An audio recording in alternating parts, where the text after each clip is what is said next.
네, 오늘은 세상을 치유하는 공동체로서의 사명이라는 제목으로 하나님 말씀을 선포하도록 하겠습니다. 오늘은 우리 수원 동부교회 설립 54주년 기념주일입니다. 지난 54년 동안 우리를 인도하시고 부흥 성장케 하신 하나님의 은혜에 감사와 영광을 올려드립니다. 그래서 오늘은 교회의 본래적인 정체성과 사명에 대해서 우리가 함께 상고하면서 은혜를 나누고자 합니다. 우리는 예수 믿어 구원받아 하나님의 자녀들이 되었습니다. 그런데 그 하나님의 자녀들이 반드시 소속되어서 함께 신앙을 영위해야 되는 공동체가 바로 교회예요. 그런데 문제는 많은 그리스도인들이 교회가 무엇을 하는 곳인지, 이 교회의 정체성에 대해서 잘 모를 때가 있는 것입니다. 교회가 어떤 곳인지를 모르게 되면은 혼란이 생기기도 하고 또 시험에 들기도 해요. 내가 복음, 내가 생각하는 교회, 여기에 사로잡혀 있으면은 이게 정답인데 저게 정답인데 이러다 보면은 자기 스스로 그냥 시험에 빠지고 그러는 걸 보는 거죠. 소위 건강한 교회관을 형성하는 것이 매우 중요합니다.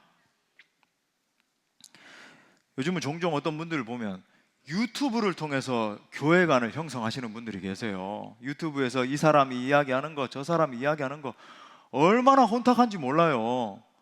또 어떤 분들은 주위에서 하는 이야기를 뭐 여기저기서 들으면서 교회가 어떤 곳인가에 대한 이 청사진을 그리는 분들이 계십니다. 매우 위험한 태도예요. 우리가 신앙관을 형성할 때 성경으로부터 온 이 신앙관을 형성하지 않으면은 이 교회에 소속된 신자로서의 역할을 제대로 감당할 수 없게 되는 것입니다. 그러니까 내가 복음, 내가 생각하는 교회관을 버려야 되는 거죠. 그리고 하나님이 말씀하시는 교회란 과연 어떤 것인가, 성경의 진리가 조명하는 그런 교회가 어떤 것인가를 분명히 하는 것이 너무나 중요하다라고 하는 거예요. 사랑하는 여러분, 교회는 우연히 만들어진 것이 아니고 사람이 만들어낸 어떠한 산물이 아닙니다. 하나님께서 분명한 목적을 가지고 제정하시고 만든 것이 바로 교회인 거예요.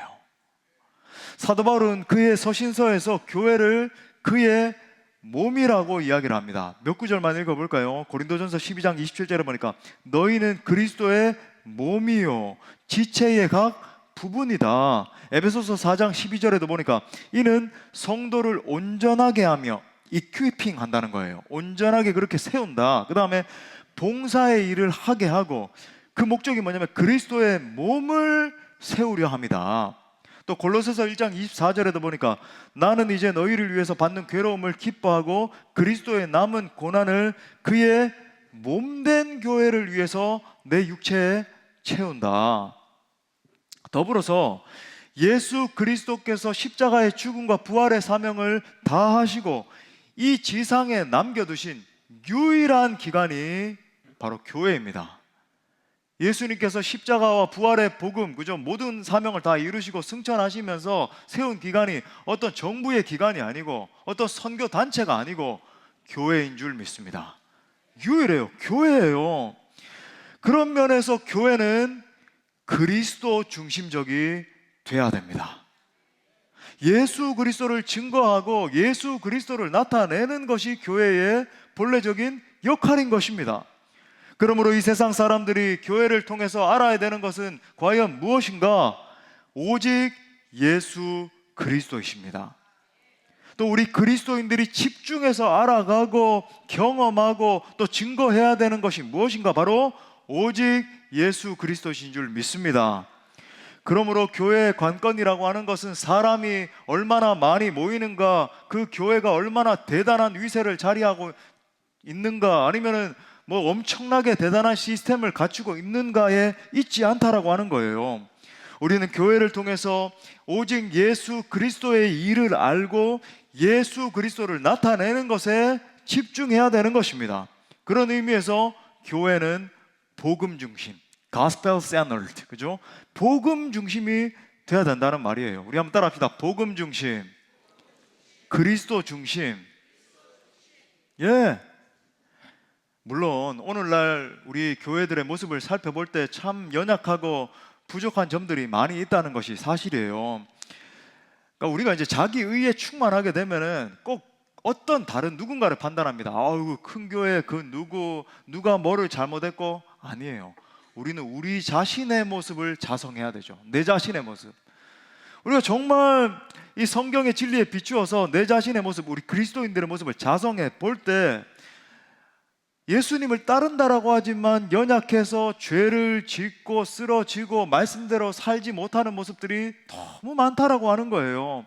이러한 교회의 불완전함 때문에 교회가 비판받기도 하고, 심지어 무교회자들이 일어나가지고 한 시대를 막 풍미하고 그런 일들도 있었잖아요. 하지만 우리가 잊지 말아야 되는 사실이 무엇인가? 하나님은 이러한 불완전한 사람들이 모인 교회를 통해서 당신의 뜻을 나타내시기를 기뻐하신다는 것입니다. 기독교 역사를, 2000년 역사를 살펴보십시오. 물론 우리가 너무나 부족하고 쓰러지고 그럴 때가 많았지만, 하나님은 세상의 어떤 누구, 뭐 유명한 어떤 사람, 어떤 단체가 아니라 이 부족하지만 교회를 통해서, 교회가 어떤 뭐 교회 건물을 말하는 게 아니잖아요. 믿는 우리의 모임, 교회를 통해서 당신의 구원 역사를 이루어 가시고 당신이 영광 받으시는 거예요. 저는 여러분들의 마음 가운데 주님께서 제정하시고 세우신 이 교회를 향한 확신이 임하게 되시기를 바랍니다. 세상 누가 비난한다 할지라도 교회가 저 천덕꾸러기야, 아유 교회 뭐 무슨, 참 쓰기도 민망한 세상 사람들이 하는 그 욕 있잖아요. 그죠? 막 동물 이름을 갖다 붙이면서, 여러분 그건 정말 천벌받아 마땅한 그런 용어예요.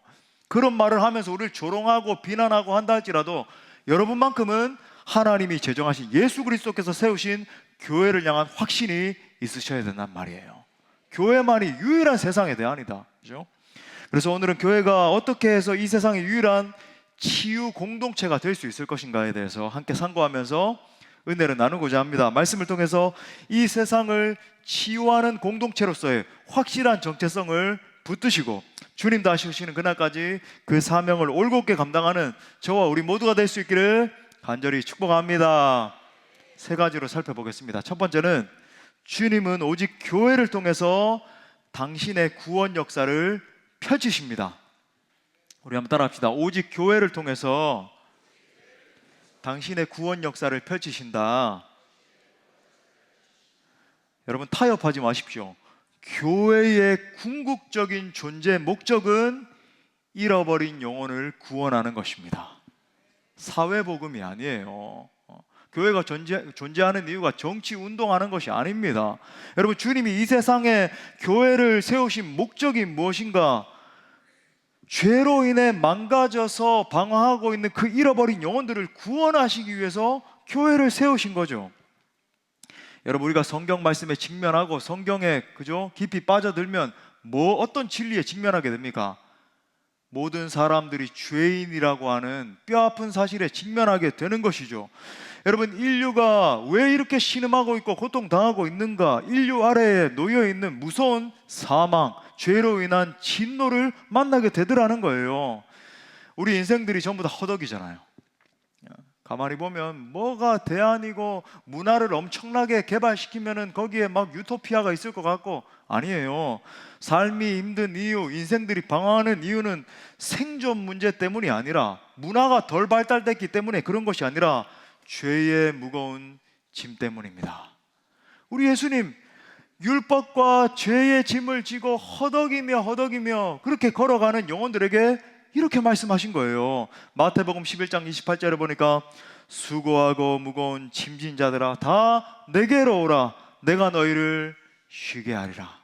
참된 행복, 참된 그저 쉼이, 안식이 우리 예수님께 있다.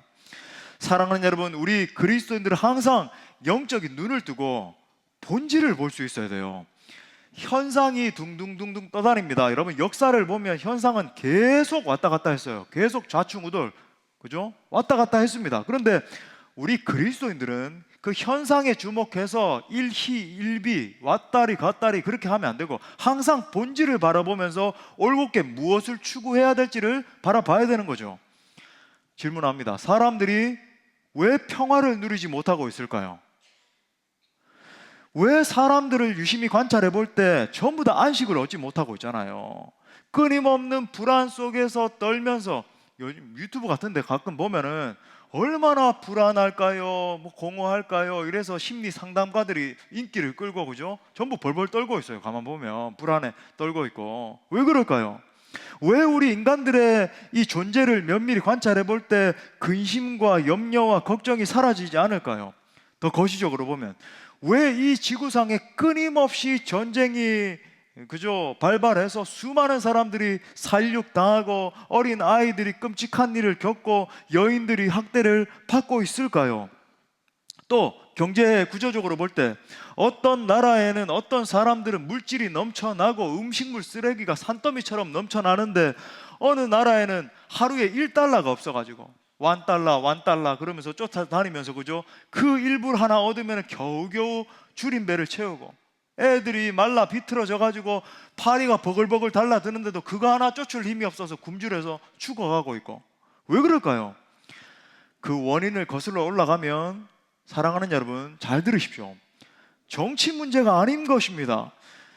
여러분이 생각하는 어떤 정치 구도가 극에 달해서, 그죠, 와, 내가 생각하는 이 사상이, 그죠, 절정에 이르게 되면 유토피아가 건설되게 될 것이다. 큰 착각이에요. 여러분, 인류 역사를 한번 살펴보십시오. 주님이 역사를 시작하시고 수천 년의 세월이 지나는 동안에 정치 구도가 발달해서 유토피아가 임했다라고 하는 역사는 없어요. 앞으로도 마찬가지입니다. 일론 머스크 같은 천재가 한 200명쯤 나와가지고 온 인류가, 그죠, 막 과학기술이 발달해서 무선으로 뾱뾱 하면 어디 목적지에 도착하고, 그러면 여러분 대단한 유토피아, 유비쿼럴스가 다스리는 그런 세상이 올까요? 천만에 만만해요. 제도의 문제도 아닌 것입니다. 어떤 사람들은 이 제도들이 수정돼서 완벽한 제도가 구비되면은 대단히 인류가 살기 좋은 세상에 오게 될 것이다. 여러분, 우리 인간의 한계를 우리가 알잖아요. 어떤 제도를, 플라톤이 여러분 한 200명쯤 300명쯤 나오면 완벽한 제도가 완성될까요? 아리스토텔레스가? 아니에요. 교육의 문제도 아닌 것입니다. 여러분, 우리가 완벽한 교육 체제를 세우게 되면은 우리가 생각하는 대단히 완벽하게 정비된 그런 인간들이 나올까요? 우리 인간이 고안해낸 교육의 끝이 뭡니까? 저 서울대학교 나오고 하버드 대학교 나오고 박사학위를 몇 개씩 쓴 사람들이 지금 하고 있는 일들이 지금 이런 일들이에요. 이런 범죄들, 인류의 끔찍한 전쟁과 기근과, 그죠, 서로 싸우고 힘의 논리로 짓누르고. 그러면 왜 우리 인간 가운데 이런 고통이 가득할까요? 인간의 죄 문제 때문입니다. 목사님은 왜 죄 문제에 대해서 그렇게 집중하십니까? 왜 복음에 그렇게 집중하세요? 바로 이것을 알기 때문이죠. 이것이 진리이기 때문에. 여러분, 인간이 고통당하는 근원적인 문제는 죄 문제 때문이에요. 자, 그런데 안타까운 것은 세상 사람들은 이 죄 문제를 인식하지 못하거나 어떻게 해서든지 부인하려고 교묘하게 빠져나가요.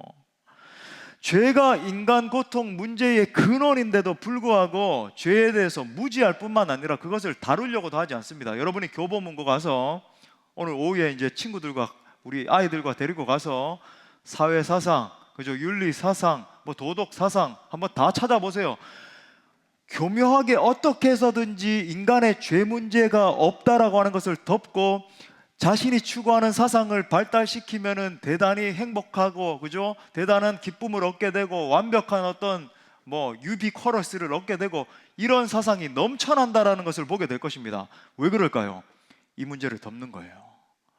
자신의 안에 공허함이 가득하고 이 사상의 한계를 알기 때문에 이 조금 IQ가 높은 사람들이, 그죠, 어떻게 해서든지 인간의 사상으로 말미암아 성경이 증거하고 있는 죄 문제를 그냥 덮어두는 것입니다. 때로는 그게 종교일 수도 있어요.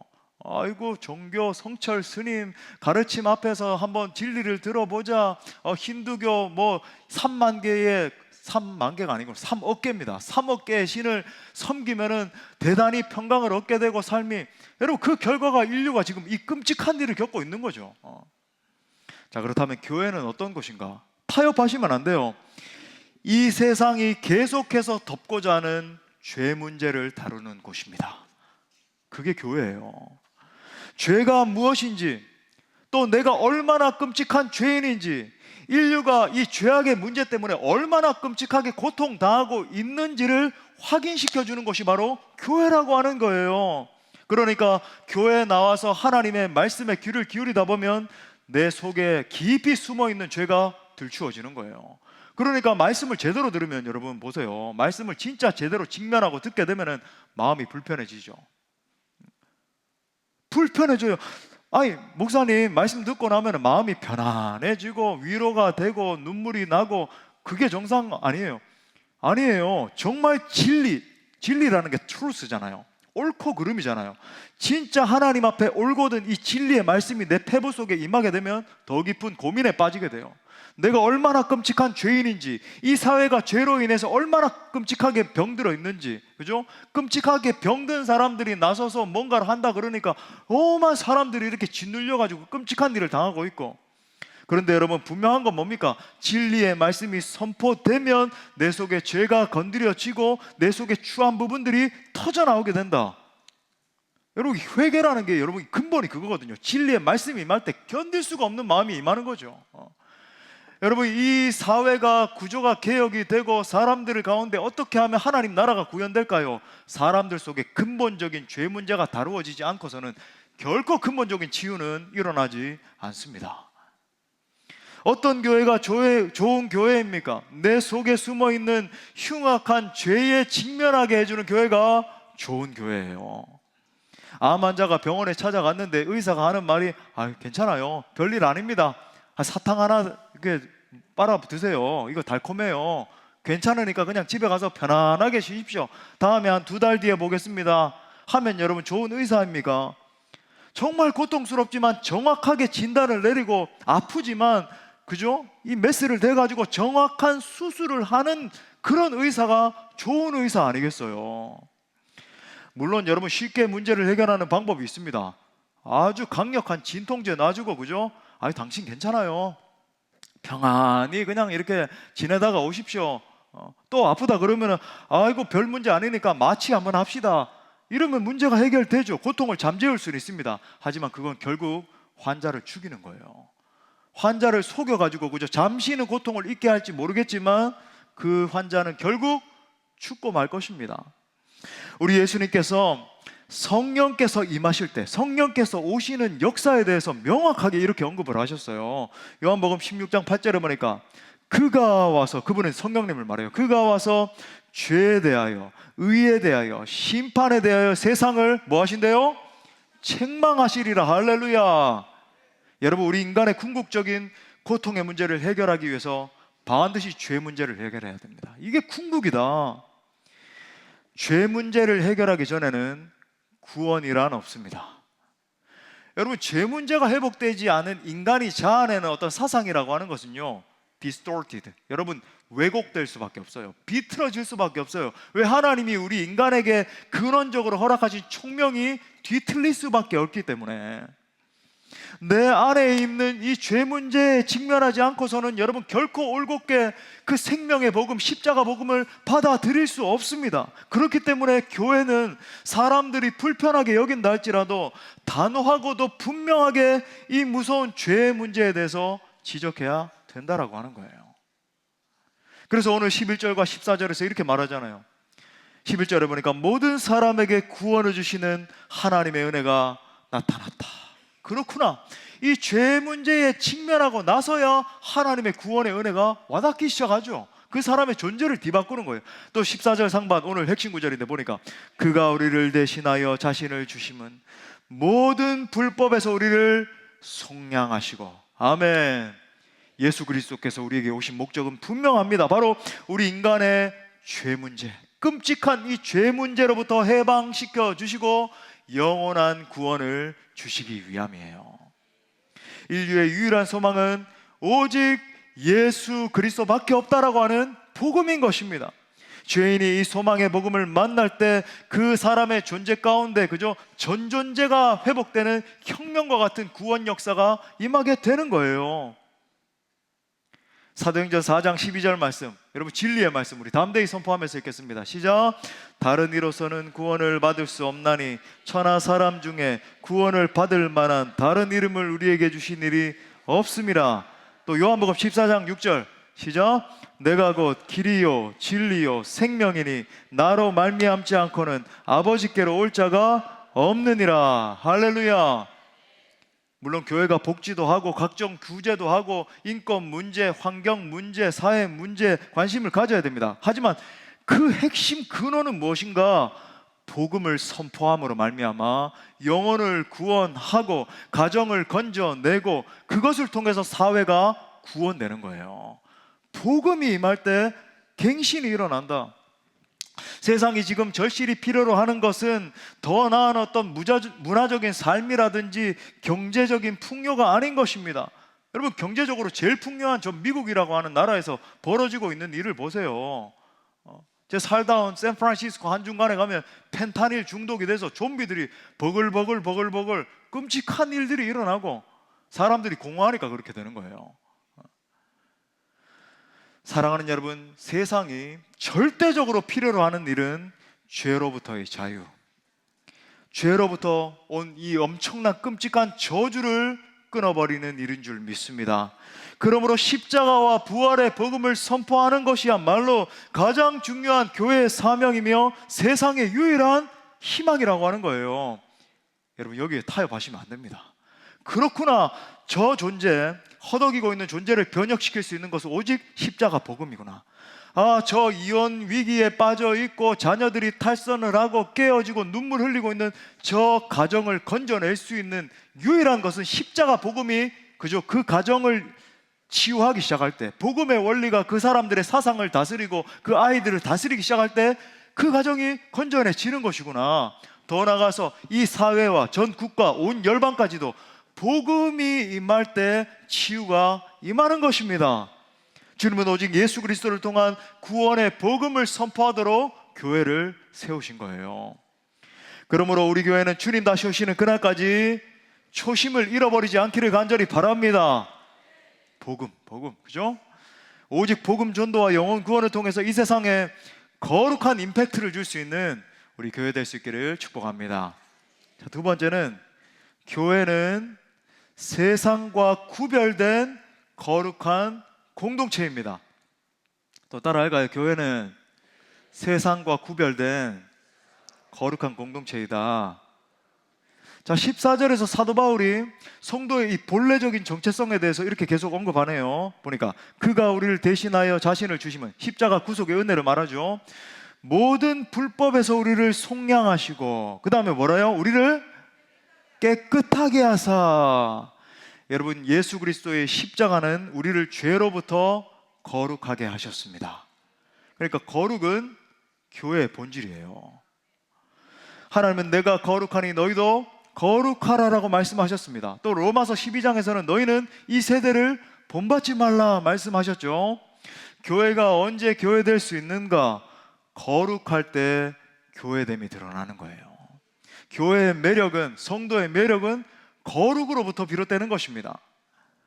오늘날 교회가 직면한 위기의 본질이라고 한다면 이 거룩과 반대로 세속화라고 할 수 있죠. 세속화란 쉽게 말해서 이 세상과 우리를 살펴볼 때 구별점이, separation, 그죠? 구별이 일어나야 되는데 구별점이 없어졌다라고 하는 거예요. 그러니까 교회가 세상과, 성도가 세상과 같아진 거죠.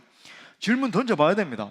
내 자신과 세상 저 사람들 간 이렇게 살아가고 있는데 과연 차이점이 무엇인가? 세상 사람들이 지금 추구하고 있는 것과 내 심령을 살펴보고, 그죠?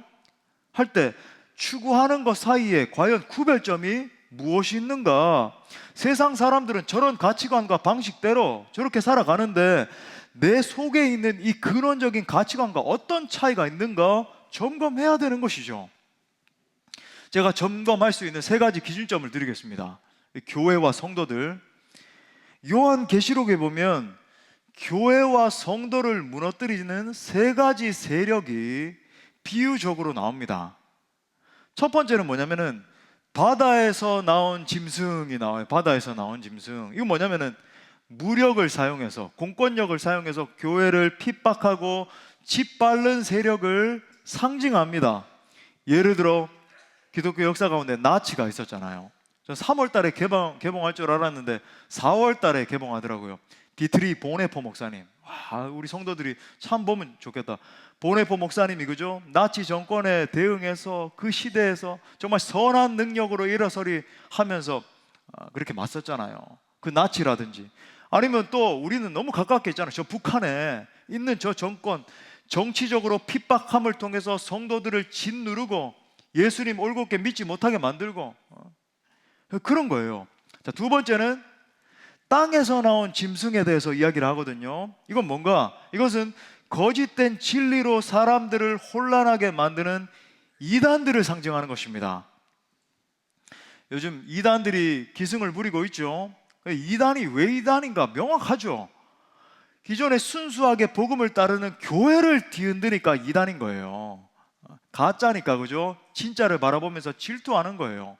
엉뚱한 교리를 세워놓고 인간을 갖다가 하나님이라고 보혜사라고 믿고 따르면서 순수한 교회를 바라보면서 그걸 뒤흔들고 있으니까 자기들이 끔찍한 죄를 범하고 있다는 것을 그 인식도 하지 못한 채 그렇게 넘어지고 있는 거예요. 순수한 교회를 공격하는 게 목적이다. 또 더 확대시키자면 오늘날 다원주의적인 사상이 판을 치고 있음을 보는 것입니다. 오늘날에 그죠? 이 세상 가운데 나가서 오직 예수 그리스도만이 구원의 길이십니다, 진리십니다 외치면 저 독선적인 사람, 저 교회는 참 독선적인 교회이네, 이런 말을 듣잖아요. 좀 스펙트럼이 넓어져 봐라, 아이고 좀 이렇게 좀 수용도 하고 그러고 있잖아요.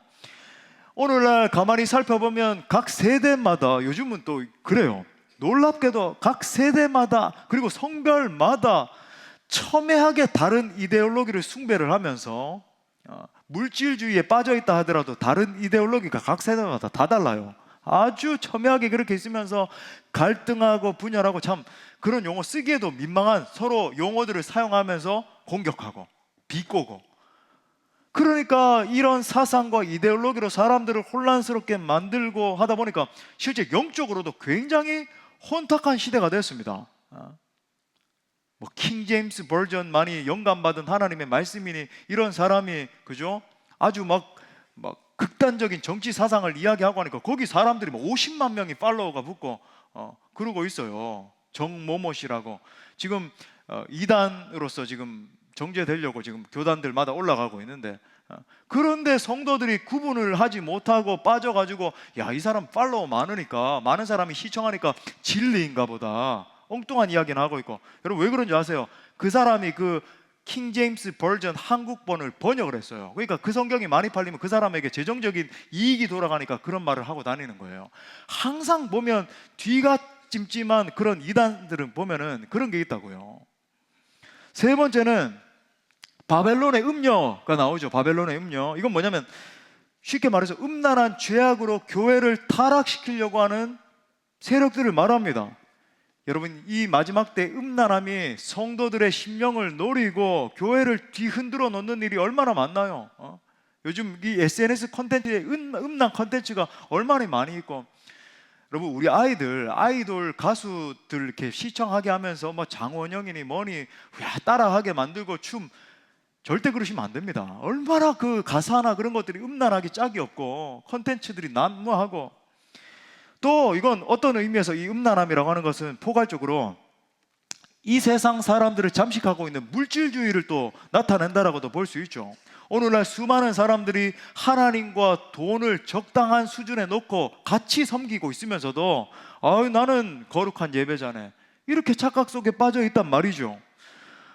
그 대표적인 예가 뭔지 아십니까? 우리가 자녀들을 교육시킬 때 공부 그죠? 막 성공 그 나팔을 부는 이유가 뭡니까?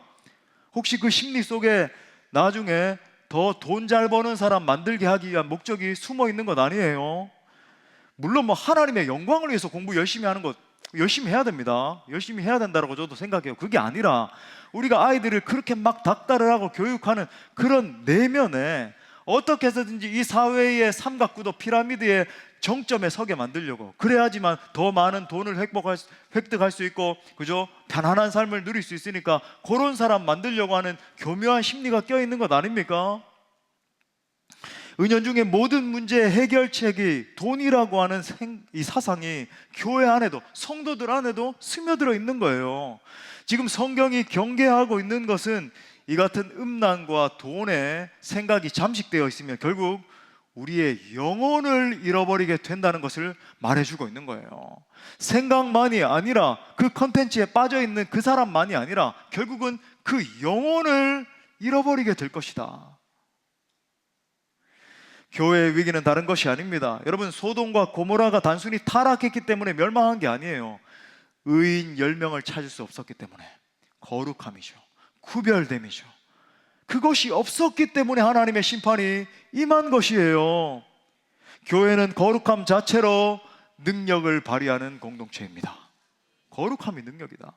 그러므로 우리 교회가 앞으로도 주님 다시 오시는 그날까지 반드시 붙들어야 되는 것은 복음의 순수성이죠. 말씀의 순수성이에요. 그것이 우리 거룩한 공동체를 지키는 길인 것입니다. 교회 안에 힘의 원리가 들어오고 돈 많은 그저 돈의 어떤 위력이 지배해서는 안 되는 거예요. 여러분이 저를 7년 동안이나 관찰하면서 제가 돈 많은 사람은 차별하고 어떤 사람은 괄시하고 그런 거 보셨습니까? 저는 그런 걸 정말 싫어하고 철저하게 경계합니다. 목회자는 어떻게 해서든지, 지도자는 어떻게 해서든지 공평하게 사랑하고, 그죠? 공평하게 대하고, 또 세상의 원리에 타협을 해가지고 오늘날 저 안에 어떤 거룩한 불만족과 같이 있는 예화를 주렁주렁 해서 감동이나 주고, 그 설교를 듣고 나도 말씀이 남질 않는 거예요. 제가 신학생 때부터 불만족과 같이 가지고 있었던 것, 저분이 참 유명한 분이고, 그런데 물론 제가 선배들에 대해서 뭐라고 하는 게 아니라 정말 순수한 복음을 가지고 있는 소수가 있죠. 전 소수의 그런 분들을 정말 존중합니다. 그런데 유명해진 그런 분들 중에서 말씀을 20년, 30년 듣고 난 이후에 말씀이 남는 게 아니라 그분의 이름이 남는 거예요. 그 사람 참 유명하지, 수만 명이 몰려가고, 심지어 그런 장면도 얼어붙은 달 그림자 동요를 부르면서 사람들 울리는데 집중하고, 그래서는 안 되는 거죠. 우리가 정말로 투박한 복음, 그죠? 뭔가 우리의 마음에 찔림이 있고 불편하게 여겨진다 할지라도 순수한 하나님의 진리의 복음이 이 강단에서부터 선포돼야 되는 줄 믿습니다. 세상 성공 원리, 사람들을 더 많이 끌어모으기 위해서 타협하는 복음이 아니라 정말 순수한 복음, 진리의 이 말씀이 올곧게 선포될 수 있기를 기대합니다. 그것이 여러분 저의 소원이고, 제가 언젠가 이 강단에서 그저 은퇴하고 물러날 때가 있을 거 아니에요. 그 이후에도 정말로 예수님 다시 오시는 그날까지 이 강단이 진리의 말씀으로 가득 찰 수 있기를 간절히 소원해요. 교회가 교회다울 때 바로 세상의 진리를 선포할 수 있고 사망의 그늘에 앉은 영혼들을 구원으로 이끌 수 있는 거예요. 마지막 세 번째는, 교회는 이 세상을 치유하도록 보냄받은 공동체입니다. 오늘 말씀의 제목이죠. 우리 또 따라 선포합시다. 교회는 이 세상을 치유하도록 보냄받은 공동체이다. 자, 오늘 핵심 구절 14절 다시 보니까, 그가 우리를 대신하여 자신을 주심은 모든 불법에서 우리를 속량하시고 우리를 깨끗하게 하사 선한 일을 열심히 하는 자기 백성이 되게 하려 하심이라. 아멘. 하나님께서 우리를 구원하신 목적, 선한 일을 위한 도구로 우리를 써주시기 위함이에요. 근데 유대인들은 그걸 놓치고 말았죠. 자기들만 선민이고 자기들만 구원받은 하나님의 백성이기 때문에 이웃을 무시한 거예요. 그죠? 그 민족과 열방 가운데 이 축복을 흘려보내는 역할을 과시한 것입니다. 축복의 통로 그러는데, 우리 당신 하나님의 언약 안에 있는 축복의 통로 찬양도 많이 하잖아요. 그 축복의 통로로서의 역할을 감당하지 못한 거예요. 여러분 보십시오. 하나님께서 우리에게 먼저 구원의 은혜를 주신 목적은 명확합니다. 우리의 사명, 우리 베드로전서 2장 9절 같이 읽겠습니다. 시작. 그러나 너희는 택하신 족속이요 그의 소유가 된 백성이니 이는 너희를 어두운 데서 불러내어 그의 기이한 빛에 들어가게 하신 이의 아름다운 덕을 선포하게 하려 하심이라. 아멘. 우리가 명확하게 알아야 되는 것은, 교회는 우리 스스로를 위해서 부름받은 공동체가 아니라고 하는 거예요. 우리 한번 자신의 가슴에 오른손을 얹고 한번 따라합시다. 나는 내 스스로를 위해 존재하는 존재가 아닙니다. 또 우리 교회는 우리 교회만을 위해서 존재하는 공동체가 아닙니다. 할렐루야. 교회는 고통받는 자들에 주목해야 돼요. 신음하고 아파하고 있는 자들을 위해서 부름받은 공동체라고 하는 것입니다.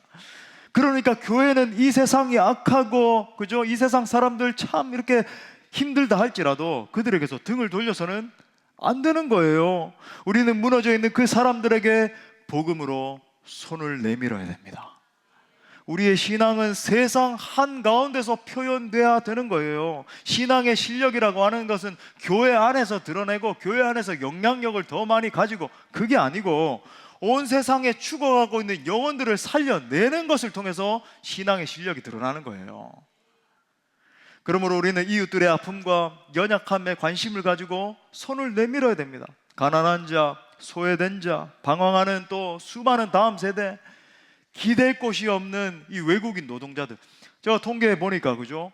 지금 인구의 1% 이상이 외국인 노동자라고, 그죠? 뭐 300만 명, 400만 명, 굉장히 지금 많이 들어와 있는데, 그래서 우리 뭐 당회원들끼리 캐주얼하게 대화하면서 우리도 영어 예배도 이제 한 2, 3년 안에 만들면 좋겠다, 뭐 이런 얘기들도 나누고 그러거든요. 정말, 그죠? 우리가 뭐 영어 예배가 중요한 게 아니라 그걸 더 넘어서서 수많은 이 외국인 사람들을 품고, 가난한 자, 소외된 자들, 오갈 데 없는 사람들, 그 사람들 얼마나 참 이렇게 갈급하겠어요. 품는 거죠. 팔복에서 우리 주님께서 긍휼히 여기는 자가 긍휼히 여김을 받을 것이라고 말씀하셨어요. 여러분, 우리는 정말로 이웃과 지역에 있는 이 긍휼 사역에도 앞장서야 되는 거죠.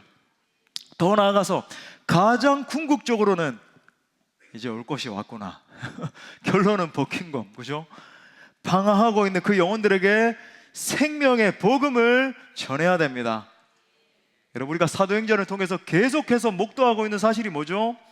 교회에 주시는 복음 반드시 민족과 열방 가운데 흘려 보내야 된다는 거예요. 하나님은 복음이 유대인들의 전유물이 아니라 모든 이방인들에게 구원해 주시는 하나님의 능력이라고 선포하고 있잖아요. 보십시오. 하나님께서 예루살렘과 이 유대인들에게 엄청난 부흥을 허락하셨죠. 사도행전 2장에서 폭발적인 성령의 임재가 있었고, 막 복음이 확산되고 온 예루살렘 전체가 들썩들썩하는 은혜를 주셨단 말이죠. 근데 문제가 뭔가, 그들에게 주시는 이 부흥과 성장의 축복만 받고 자신들이 해야 되는 사명은 간과한 것입니다. 이때 여러분, 우리가 경계로 삼아야 되는 건, 하나님이 취하신 방법이 뭐죠? 핍박이 오게 한 거예요. 고통이 오게 한 것입니다. 환난을 허락하심으로 말미암아 모든 것을 산산조각 내시고 결국 모두 흩어지게 만드셨어요. 강제로, 선교적인 사명을 잘 감당하지 않으니까 강제로 핍박이 오게 만들므로써 흩어져서 강제로 복음이 확산되게 만드신 것입니다. 여러분, 이러한 유대인들의 모습을 보면서 오늘날 우리 한국 교회의 모습을 얼마나 이렇게 유사하게 닮아 있는지 느끼게 되는 거죠. 우리가 안주하기를 좋아했잖아요. 불과 뭐 15년 전, 뭐 20년 전에 또렷이 기억합니다. 저 방송에서 1200만 성도 뭐 세계 선교사 파송 2위 뭐 그래가면서 하고, 자부심에 들떠가지고 교회가 어떤 집단 권력처럼 돼가지고 뚱뚱해진 거죠. 완전히, 그죠? 비대해진 몸을 가지고 이걸 어떻게 해야 될까 만족하고 안주하고, 지금 한국교회가 여러분 급락하고 있는 거예요. 하나님의 은혜의 손길이 여러분 떠나기 시작하니까 하나님을 경외하는 다음 세대가 씨가 마르고 있는 것입니다. 지금 20년, 30년 누가 되면 우리 교회가 지금 부흥하고 있지만 다른 여러분 교회들마다 다음 세대가 존재하지 않을 거예요. 지금 여러분 교회들 다녀보면 뼈가 아픈 일들이 발생하고 있다. 우리는 얼마나 자기 합리화에 능해가지고 그래도 괜찮겠지, 거짓 선지자들처럼 괜찮습니다. 아니요. 여러분, 하나님이 마음을 부어주실 때 순종하지 못하면 하나님의 능력의 촛대가 떠나가는 거예요. 하나님 나라를 위해 동참하는 일이 여러분 사라지게 되는 거예요. 다른 사람에게 그 촛대가 옮겨가는 거예요. 우리 교회 참 부족하고 뭐 연약함이 많지만 그래도 이 일에 하나만큼은 혼신의 힘을 다하고 있습니다. 코로나 한중간에도 마스크 끼고 뭐 볼 수도 없는데도, 그죠? 행복한 사람들의 축제하면서 막 손 흔들어 보라 그러고, 우리 뭐 행복한 사람들의 축제 작년만 해도 거의 250명 이상의 영혼들이 와서 복음을 듣고 또 결신하고 그런 역사가 있었는데, 코로나 한 중간에 할 때는 한 100몇십 명 뭐 이렇게 밖에 초청을 못했어요. 그래도 가치 있다. 우리가 정말 모든 것을 던져서 그 영혼들 막 손 흔들어 보세요 하면서도 복음을 전하고, 제가 처음으로 이제 코로나 끝나고 우리 인도에 사역을 갔을 때 기억합니다. 아직까지 거기는 이제 막 퍼져 있는 거죠. 인구가 많다 보니까 뭐 물어보면 전부 다 fever, 열병이라는 거예요. 근데 우리가 이제 기도해 주는 사람으로서 그죠, 마스크 쓰고 할 수 있습니까? 체면이 있지. 그죠? 마스크 벗어 던지고 기도해 주는데 전부 콜록콜록거리고, 이게 코로나가 내게 오는지 뭐 어떻게 되는지 그냥 믿음으로, 그죠? 생명 걸고 기도 사역해 주고 그렇게 하는 거예요. 할렐루야. 사랑하는 성도 여러분, 우리 주님께서 진정으로 원하는 건강한 교회의 모습, 우리 교회의 원하는 모습은 분명한 목표, 그죠? 전도와 선교라고 하는, 세계 선교화라고 하는 이 목표를 바라보면서 초지일관 전진하는 것입니다. 그 목표, 우리에게 주신 대위임령, 우리 다시 한번 선포하면서 읽어요. 마태복음 28장 19절부터 20절 시작. 그러므로 너희는 가서 모든 민족을 제자로 삼아 아버지와 아들과 성령의 이름으로 세례를 베풀고 내가 너에게 분부한 모든 것을 가르쳐 지키게 하라. 볼지어다 내가 세상 끝날까지 너희와 항상 함께 있으리라 하시니라. 여러분, 예수님께서 우리에게 주신 이 거룩한 목표를 바라보면서 진행하는 거죠. 이것이 교회이다.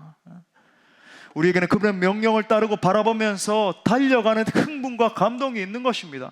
사랑하는 여러분, 성령께서 주시는 힘과 능력으로 이 목표를 향해서 달려갈 때에 힘들고 어려울 때가 있죠. 지칠 때가 있어요. 하지만 다시 넘어졌다가도 일어나서 달려갈 때 이 세상이 주지 못하는 감격과 기쁨이 있는 것입니다. 저는 우리 공동체가 하나님 나라 확장이라고 하는 최고의 선한 일을 위해서 계속해서 크게 쓰임받는 공동체 되기를 기도합니다. 이 마지막 때에 사람들이 뭐라고 한다 할지라도 좌로나 우로나 치우치지 않고 오직 예수 그리스도의 복음만을 위해서 진력하는 우리 공동체 될 수 있기를 간절히 축복합니다. 말씀의 결론을 맺겠습니다.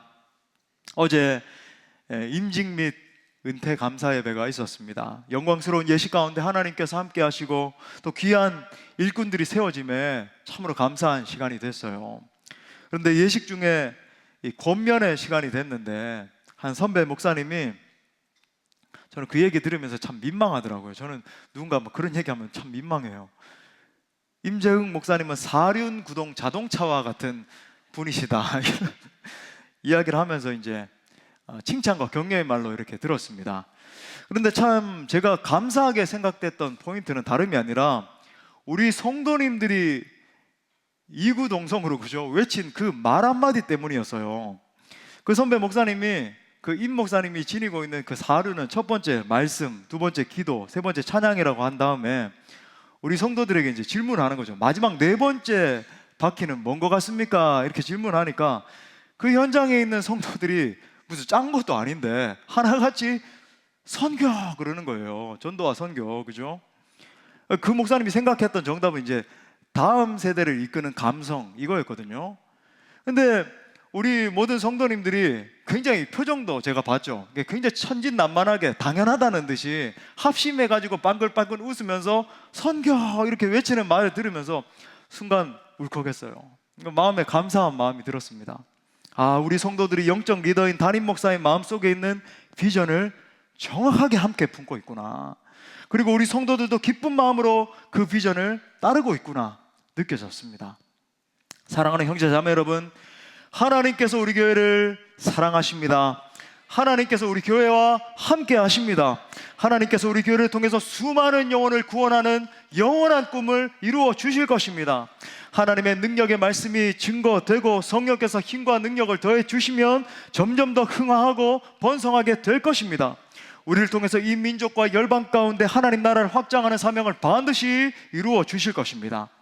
그러므로 사랑하는 형제 자매 여러분, 어떠한 상황과 환난을 만난다 할지라도 절대로 실망하거나 좌절하거나 낙심하지 맙시다. 뒤를 바라보며 침륜에 빠지는 것은 원수 마귀가 좋아하는 거예요. 하나님은 우리가 다윗과 같이 앞을 바라보며 올곧게 앞을 향해 전진하기를 원하십니다. 그러므로 우리 모두 마음을 모아 우리 공동체를 통해서 완성될 하나님 나라의 비전을 바라보면서 앞을 향해 전진하고 또 전진합시다.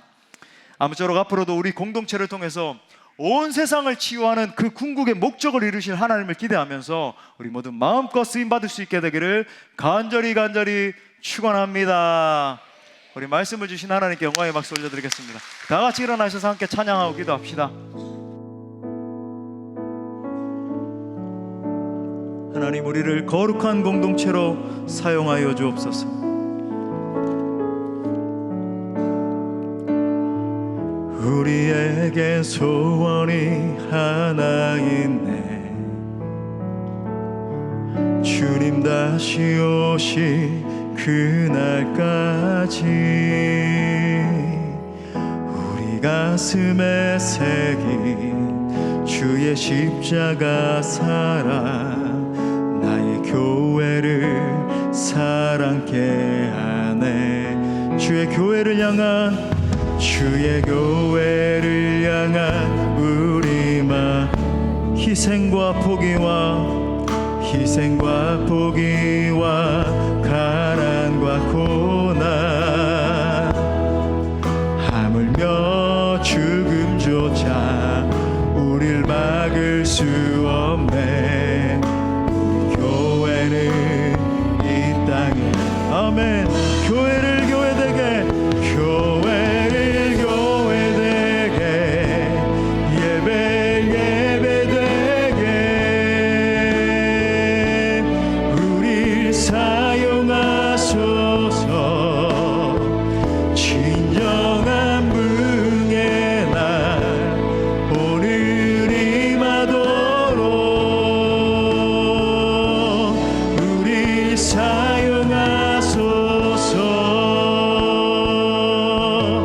다시 한 번 더 소원하는 마음으로 우리에겐 소원이 하나 있네. 언제까지? 주님 다시 오신 그날까지 아멘 아멘. 우리 가슴에 새긴 주의 십자가 사랑 나의 교회를 사랑케 주의 교회를 향한 우리 마음 주의 교회를 향한 우리 마음 기꺼이 희생과 포기와 가난과 고난 하물며 죽음조차 우릴 막을 수 아멘. 우리 교회는 이 땅에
이 시간에 우리 말씀 붙들고 한 목소리로 기도할 때 우리 공동체를 계속 하나님의 나라와 영광을 위해서 크게 사용해 달라고 기도합시다.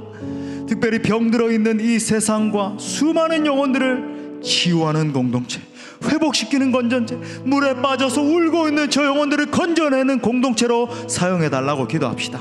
그래서 우리 공동체 지체들이 먼저 복을 받고, 우리가 속한 지역과 민족이 복을 받고, 나아가 온 열방을 주 예수의 복음으로 물들일 수 있는 공동체 되게 해달라고 함께 기도합시다.